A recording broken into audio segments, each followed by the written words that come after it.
जब बजट पेश हो गया है तो एक एक करके रिएक्शंस भी लेंगे सभी के। हमारे साथ खास पैनल मौजूद है, दिग्गज हमारे साथ मौजूद है। सुरेश गर्ग जी हैं, भाजपा नेता, सर आपका बहुत स्वागत है।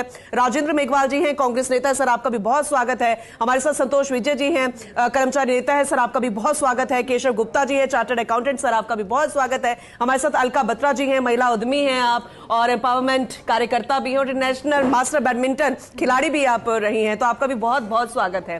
केशव गुप्ता जी, क्योंकि चार्टर्ड अकाउंटेंट है तो आप बेहतर तरीके से बता पाएंगे एक एक पॉइंट, क्योंकि बजट वो पूरा लेखा जोखा होता है जो कि डॉक्यूमेंटेड पेश किया जाता है, तो आप इसे समझाइएगा।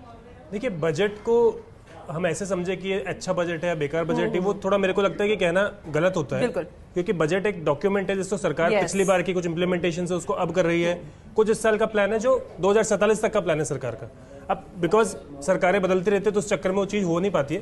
पर अगर इस बजट की बात करें, दिया कुमारी जी ने, हमारी उप मुख्यमंत्री ने 3 घंटे का बजट भाषण दिया ऑलमोस्ट, और मैं ऐसा मानता हूं कि इसके अंदर हमें देखना पड़ेगा कि राजस्थान की जगह पोजीशन क्या है। राजस्थान राष्ट्रीय राजधानी दिल्ली के नजदीक है, तो जब राष्ट्रीय राजधानी दिल्ली के नजदीक होने का उसको जो बेनिफिट मिलना चाहिए इस परिप्रेक्ष्य में कि यहाँ पे उद्योग का विकास होना चाहिए।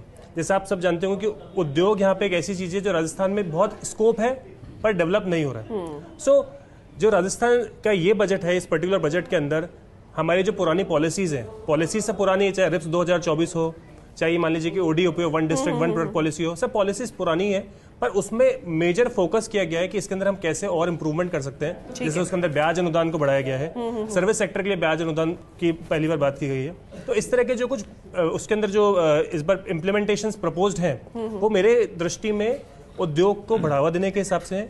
और हमेशा से ये रहेगी, देखिए राष्ट्रीय गवर्नमेंट हो चाहे नेशनल गवर्नमेंट हो चाहे स्टेट गवर्नमेंट हो, फोकस ये है इंफ्रास्ट्रक्चर डेवलप होगा तो उद्योग बढ़ेगा, और उद्योग बढ़ेगा तो अल्टीमेटली हमारी इकोनॉमी बढ़नी ही बढ़नी है। तो उस सेंस में अगर हम समझे बजट एक अच्छा बजट है। राजस्व भी जरूरी, राजस्व भी जरूरी, तीनों कनेक्टेड है। क्योंकि देखिए आज एक उद्योग लगता है, मेरे साथ आई मीन इतने बड़े उद्योगपति मौजूद है, मुझे पता है कि उद्योग लगेगा तो ऑटोमेटिकली सब कुछ ग्लो होता ही होता है।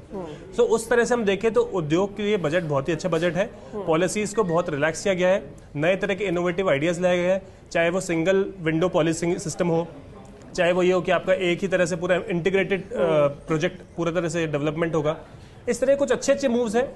हमारे जो प्रोसेस होते हैं जहाँ व्यापारी अटकते हैं, आप अगर इसको वैसे समझे तो व्यापारी की समस्या है कि वो प्रोसेस में अटक जाता है, तो उसे चाहिए प्रोसेस का स्मूथ होना, हाँ। प्रोसेस इजी हो। और अगर अगर जस्ट मतलब हमारे पड़ोसी राज्यों से कंपेयर करें, बैकग्राउंड से आके कोई उद्योग के बारे में सोचता नहीं है, वो सिर्फ एग्रीकल्चर तक ही सीमित रह जाते हैं, इसलिए स्मूदीकरण बहुत जरूरी है, सरलीकरण बहुत जरूरी है। और आप समझे ना कि राजस्थान का कंपैरिजन अगर आज आप उत्तर प्रदेश से करें या गुजरात से करें, तो गुजरात और राजस्थान एक कंपेरेबल स्टेट है, परंतु वहां पे उद्योग की रफ्तार एक अलग ही है, और उस उद्योग की रफ्तार का नतीजा वहां दिखता भी है। तो राजस्थान सरकार भी शायद उसी दिशा में अब काम कर रही है, और बजट एक वेलकम बजट है। सभी पॉलिसीज में जो बॉनिफिकेशंस बजट के भाषण में उन्होंने घोषित किए हैं, चाहे वो फिर कुछ एमनेस्टी स्कीम्स को उन्होंने कंटिन्यू कराए, चाहे वो टैक्स की हो, वैट की हो, पुरानी एमनेस्टी स्कीम्स को कंटिन्यू कराए। तो बात सही है कि पुरानी चीज़ों में बदलाव किया है, बट बदलाव अच्छी दिशा में किया गया है, बेहतरी के लिए किया गया है, और उसका बेनिफिट राजस्थान को देखने को मिलेगा। हमें किस किस का सामना करना पड़ता है, अगर उसके मद्देनजर देखें, क्या उन सब में हमें थोड़ा थोड़ा भी लाभ मिल रहा है, या आपको लगता है नहीं वो भी नहीं है? देखिए पूनम जी, जहाँ तक बजट हर सरकार पेश करती है, लेकिन सरकार की एक निगाह होनी चाहिए कि जो भी हम घोषणाएं करते हैं या जो भी हम एलोकेशन करते हैं उसको धरातल पर उसका क्या प्रभाव पड़ता है। तो हम लगातार इन 2 वर्षों से देख रहे हैं कि सरकार ने घोषणाएं तो कर दी, लेकिन घोषणाएं धरातल पर नहीं उतरती। जैसे कि इन्होंने अजमेर में कहा था कि योग आयुर्वेदिक विश्वविद्यालय की स्थापना करेंगे, लेकिन नहीं की। डी के अंदर उन्होंने कहा था कि ब्रज क्षेत्रीय विकास योजना के तहत हम काम करेंगे, नहीं किया। उसके अलावा कोटा में भामाशाह मंडी की बात की, सुनिए ना, ये वही वाली बात है कि ये बॉल को घुमाते रहते हैं, मतलब इनका काम करना नहीं है, सिर्फ बार बार उन्हीं चीजों को कर रहे हैं। मैं इसीलिए तो बार बार कह रहा हूं कि किसी सरकार का अगर इंप्लीमेंटेशन का या योजनाओं के ऊपर काम करने का 27.75 का रिकॉर्ड है, तो वो सरकार पास कैसे? तो ये बेहद महत्वपूर्ण होगा कि अभी और भी बहुत कुछ एड ऑन किया जा सकता है, इसी उम्मीद के साथ। और जो आज बजट पेश किया गया, इस पर चर्चा लगातार जारी रहेगी।